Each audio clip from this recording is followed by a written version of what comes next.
Diffusion, the international science radio show. We have a bouncer on the doors of perception. The good, the bad, the ugly. It gets pretty exciting. The myths, the truths. Toxicology. Astroseismology. Magnetism. The dark side. Genetically engineered potatoes. Planetoid. Planetoid. I love that word.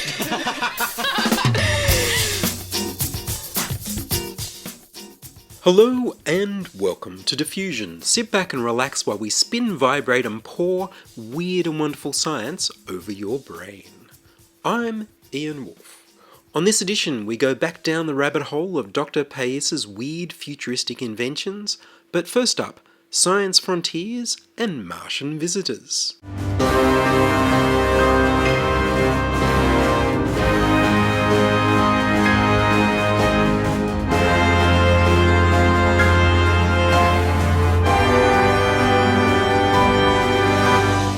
Frontiers of Science. On the 12th of March 2021, the Australian Institute of Physics and the Teachers Guild of New South Wales will hold a Frontiers of Science forum. There'll be an introductory talk by Australia's Chief Scientist Cathy Foley.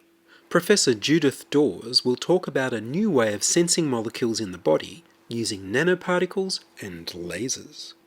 Dr. Daniel Mansfield will talk about discoveries of surprisingly advanced ancient Babylonian mathematics. Professor Antoine van Ouden will talk about the molecular machines of life. Dr. Marcus Mullner will talk about how to make polymers with the properties we want and the amazing technologies we can build with them. I will be hosting the question and answer session after the talks. The Frontiers of Science Forum will be held at the Concord Golf Club on the 12th of March 2021 and will be recorded for streaming after the event. If you have any questions for the speakers before the event, send them to science@diffusionradio.com and I may select some to ask the panel on the night. Mars approached by 3 spacecraft. The Hope orbiter, launched by the United Arab Emirates, arrived and went into orbit around Mars on Tuesday 9th of February, with a mission to provide new insights into the Martian atmosphere and weather. China's Tianwen-1 mission arrived at Mars the very next day on Wednesday 10th of February. Tianwen-1 is expected to go into a highly elliptical orbit, an elongated oval-shaped orbit rather than a circular one, changing its orbit over time, reducing its furthest distance from Mars during separate observation and science orbit phases. If all goes well, Tianwen-1 will attempt to land a rover in May 2021. NASA's Mars rover Perseverance is scheduled to perform a landing on Mars next week on Thursday 18th of February 2021, where it will release a little autonomous helicopter.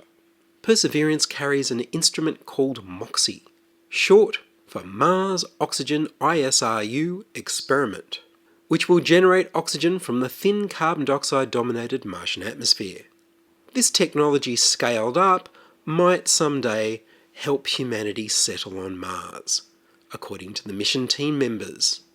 And of course, ISRU stands for In Situ Resource Utilization, so MOXIE should probably be Mars Oxygen In Situ Resource Utilization Experiment.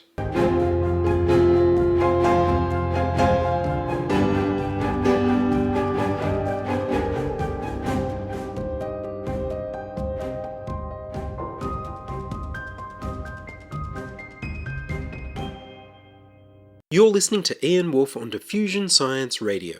Send emails to science@diffusionradio.com. We're brought to you across Australia on the Community Radio Network and podcast over the internet on www.diffusionradio.com. Space disruptor weapons? Intergalactic drives? Anti-gravity? New documents show that Dr. Cesar Salvador Pais has been testing his weird futuristic technologies. Back in March 2019, I reported on the strange US Navy patterns of aerospace engineer Dr. Salvatore Pais for faster-than-light space propulsion, vacuum energy power generation, and gravity wave generators. There have been new developments in his story. For that report, I did my best to translate the patent documents online into plain English. For this update, I'm indebted to the excellent work of journalist Brett Tingley writing for thedrive.com in uncovering the story behind the patents. I'll link to all of Brett Tingley's articles about the Pais Effect on diffusionradio.com. All of the inventions were based on the Pais Effect.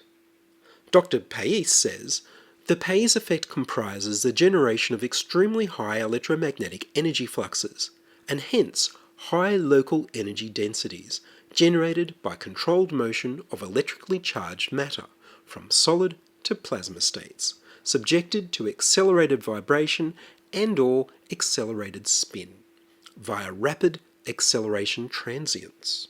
You shakes them as you spins them as you charges them. Dr. Pais's gravity field generator patent mentioned a sinister military application. The weapon would work by projecting tiny point-sized gravity sources acting like remote-controlled little black holes onto the enemy. The patents are claimed to be operable by the US Navy, which legally means they've been built and work. Normally, the American Patent Office rejects anything as weird as these devices. However, US Naval Aviation Enterprises Chief Technology Officer Dr. James Shee insisted that the Navy needs the patents because the Chinese military was already advanced in this technology. So the US Patent Office granted most of the patents, while one of them is still being disputed. Ironically, the patent they rejected as being outside of possible science is the most plausible: a room temperature superconductor. Superconductors can conduct electricity without any resistance, so you can transport electricity over huge distances without any loss. They can also be used to make very powerful magnets. The superconductors used in medical scanners, high-speed levitating trains, and experimental nuclear fusion reactors all rely on being cooled with liquid nitrogen or liquid helium, which make them very expensive to run, and limits how they can be used. A room temperature superconductor would take the brakes off all of those applications and create many more. Dr. Pais also patented an inertialess anti-gravity aircraft. That's also a submarine. Inertia means it takes energy to start something moving, energy to make it go faster, energy to make it go slower, and energy to make it stop moving. If you can bypass inertia, then you can do things that would normally be impossible because they would just cost too much energy. The flying submarine that can move without inertia could run rings around merely aerodynamic aircraft because the inertialess craft could move without worrying about air friction or gravity. The craft would move like a movie special effect. Dr. Pais also presented a paper about his flying submarine titled Room Temperature Superconducting System for Use on a Hybrid Aerospace Undersea Craft at the 2019 American Institute of Aeronautics and Astronautics SciTech Forum. There was no experimental data in the paper. The inertialess flying anti-gravity submarine comes straight out of a novel called The Dalit Effect by Harry Harrison, published in 1970. In the novel, Danish researchers discover a remarkably similar effect to Pais and incorporate it into a secret flying submarine. The plot involves espionage shenanigans about keeping the secret and what Denmark could do with an inertialess craft. The novel is very dated, but worth reading. Did Harry Harrison predict future technology, or did someone steal his story for their disinformation campaign? In 2019, the US Navy felt the need to formally introduce rules for reporting unidentified flying objects and unidentified submerged objects, USOs. Joseph Gradisher, spokesman for the Office of the Deputy Chief of Naval Operations for Information Warfare, told the Washington Post unidentified aircraft have entered military-designated airspace as often as multiple times per month. In 2020, the US military officially released videos of pilots in 2004 and 2015 observing unidentified craft in the sky and water moving as if gravity and inertia didn't matter. That's right, unidentified submarine objects, as well as unidentified flying objects, that look and move like Pais's flying submersible. Official reports were released of the Tic Tac incident in 2004 of strangely moving unidentified aircraft in and around where the Nimitz Carrier Strike Group was operating. The Nimitz Carrier Strike Group were testing new, advanced technologies for very precise imaging and targeting of enemy aircraft. They were delighted at the opportunity to use them. And this clip comes with a language warning. Dude, that is a fucking drone, bro. There's a whole fleet of them. Look on the ASA. My gosh. They're all going against the wind. The wind's 120 knots from the west. Look at that thing, dude. That's not our LNS though, is it? It's not. That is the LNS, dude. Well, if there's like... Look at that thing! It's rotating. Check 061 Tango Logic. Oh, got it! Woohoo! Roger. There's troubleshooting. What the fuck is that? Did you box moving target? No, I took an auto track. Oh, okay. Oh my gosh, dude. Wow, look at it fly! If something on the screen moves like a special effect, is it in fact a special effect illusion and not a video of inertialess craft using weird technology? The military stated in their release that they believe these are not aliens. Air Force pilots report that they could see the craft with their own eyes, as well as have their targeting systems and video cameras lock onto them. Optical and radar record the object's existence and strange movement. Brett Tingley of the Warzone column of the Drive magazine suggests that the patterns could be a form of information warfare, misleading foreign nations about what the secret military researchers are really working on. Whatever that might be. He points out that if the Navy had wanted these patents to remain classified, it could have filed the patent under the Invention Secrecy Act of 1951, which allows patents to remain classified if they might pose a possible threat to national security. Instead, all of Dr. Pais's patents are currently fully available to the public. Brett Tingley also points to the formation of the US Space Force and some of their weird public statements about fighting in other galaxies. It is my honor, on behalf of the President of the United States, to announce that henceforth, the men and women of the United States Space Force will be known as Guardians. Dr. Pais has been busy. He's also patented a design for a compact, portable fusion reactor. We've had portable fission reactors fueled with uranium and plutonium for decades. They've been used in nuclear submarines. However, thus far we can't get fusion reactors to generate more energy than they consume in transmitting their hydrogen or lithium fuel into helium or boron. They've not been compact devices. In December 2020, journalist Brett Tingley obtained internal emails from Naval Air Systems Command about Dr. Pais's experiments, and email exchange with Dr. Pais himself.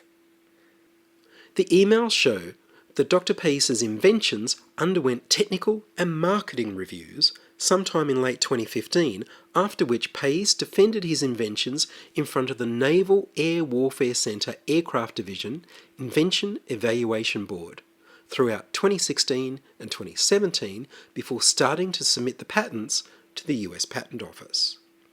In 2017, Dr. Shi, the Chief Technical Officer for the Naval Aviation Enterprise, wrote to the US Patent Office to declare that Dr. Pais was currently funded by Naval Air Warfare Center Aircraft Division to design a test article and instrumentation to demonstrate the experimental feasibility of achieving high electromagnetic field energy and flux values. Dr. Shi added that Dr. Pais was at the time 1 year into the project and had already begun a series of experiments to design and demonstrate advanced high-energy density, high-power propulsion systems. Hi, I'm Dave the Happy Singer, and you're listening to Diffusion Science Radio. New 2021 Freedom of Information releases, which are all related to a naval innovative science and engineering basic and applied research program under the project name the High Energy Electromagnetic Field Generator, contains hundreds of pages containing detailed technical drawings, photographs, and data related to actual tests from October 2016 to September 2019, costing hundreds of thousands of dollars. Brett Tingley has put some of the PDF documents on thedrive.com. There's something weird about these 3 years of tests by the US Naval Air Warfare Center Aircraft Division of the Pais Effect. None of the tests are conclusive. They never did the final test that would confirm or deny the reality of the Pais Effect. In building the high-energy electromagnetic field generator, they got as far as spinning a capacitor at 100,000 rotations per minute, and the investigators reported that technicians felt a strange sensation on their skin as they approached the test rig from several meters away. The investigators note in their results that there are explanations other than the Pais effect for these strange sensations on their skin, but they don't say what they are. To properly test the Pais effect, they would have needed to apply vibration as well as spin. But they stopped before that step and closed it all down. The notes do say that investigators note that the principal investigator also desired vibratory excitation of the charged test disk. But the tested configuration does not have a method for providing spindle vibration. Dr. Pais, in all his writings, has always said that the coupling of accelerated spin and accelerated vibration are key components of his Pais effect. So it's hard to explain why the investigators chose not to build a rig that incorporated vibration and then just gave up. Another document is a slide where the claim is made that the plasma compression fusion device that would lead to portable fusion generators can also lead to the development of a space-time modification weapon, which it says is a weapon that can make the hydrogen bomb seem like a firecracker in comparison. The slide ends with a claim that not only can Navy ships be powered in the future by nuclear fusion generators, but that the technology will lead to intergalactic space drives. Air Force Lieutenant General Vera Lynn Jameson spoke directly about other galaxies when talking about the need for a space force in a 2018 interview with Stephen Trimble from Flight Global. Lieutenant General Jameson said, "I am convinced that there are more domains, man-made domains, that will come, and I would offer you that if we look at galaxies, sounds nuts, but there's going to be a man-made domain in galaxies." Stephen Trimble asked, "I don't know what you mean. Galaxies?" Lieutenant General Jameson said, "Space has got different galaxies, and in those galaxies in the future, we're going to actually have capability that we have right now in the air. We don't know what it is because we haven't freed our mind to think about what is that space and how we're going to utilize it. Space is contested, it's going to happen." The nearest galaxy to our own, the Andromeda Galaxy, is 2.5 million light years away. For comparison, the Sun is around 8 light minutes away from Earth, and Mars, which it's really hard to get to, is around 3 light minutes away. Intergalactic travel is a really big claim. The Navy wrote to Brett Tingley and told him that Dr. Pais had moved out of the Naval Air Warfare Center Aircraft Division into the Navy's Strategic Systems Programs Organization in June 2019. Which is, of course, before the tests were completed.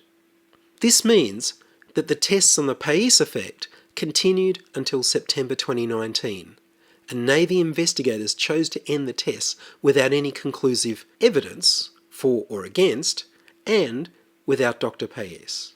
The Navy's Strategic Systems Programs Organization is for operational support of America's Trident submarine-launched ballistic missiles and nuclear-powered ballistic missile submarines. In January 2021, Dr. Pais was moved again, now into the US Air Force.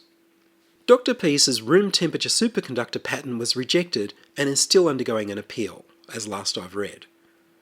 It was rejected for the lack of experimental proof and as being against the scientific consensus for what was possible. In October 2020, as I reported on Diffusion, room temperature superconductivity was reported in the journal Nature using very high pressures. It's now definitely within the scientific consensus of what is possible. Other researchers are showing that compact nuclear fusion is also within the realms of current scientific possibility. In November 2020, researchers at the Massachusetts Institute of Technology and its spin-off company Commonwealth Fusion Systems published 7 articles in a special edition of the Journal of Plasma Physics, detailing a revolutionary new, compact, high-temperature, superconducting magnet fusion reactor design. MIT claims that the reactor, known as SPARC, could very well be the first net energy-controlled fusion experiment in the world. More energy coming out than going in. The US military have apparently been pouring money into anti-gravity research for 70 years, with no obvious success. Maybe it's just a big gamble with public money? The Navy has patented all these weird devices of Dr. Pais in public rather than in secret. The most mundane patent for room temperature superconductors is being contested by the US Patent Office for being too hard to believe, while the anti-gravity and inertia-reducing patents sailed through. The US Navy apparently worked towards testing the Pais effect, but moved Dr. Pais out of the Navy and then wound down the research a few months later without performing the ultimate conclusive test. We don't know what role Dr. Pais has in the Air Force. The US Air Force last year released videos of UFO sightings from 2004 and 2015 that look and act like the craft described in Dr. Pais's flying submersible patent. But they also sound exactly like the craft described in Harry Harrison's 1970 novel The Dalit Effect. Was the Pais effect a breakthrough mismanaged by the military, or a misinformation campaign to confuse us about something else?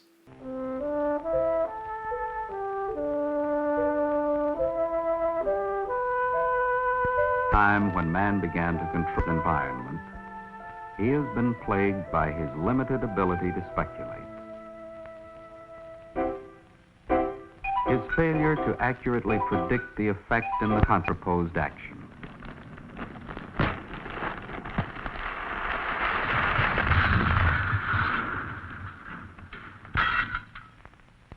This is the result of his not being able to consider and relate all the factors in a problem. Evidence of this inability can be seen in the persistence of a certain kind of myth involving 3 wishes. In a frantic effort to reap immediate reward, the first wish is often not too wise. The second usually tends to overcorrect. Our hero can consider himself lucky if after the last wish, he ends up just where he started. But there were men whose wishes were not only prudent, but had a habit of coming true. These men and women were artists and had certain characteristics in common. They were seldom bored with anything. They were constantly building up stores of information in active memory banks.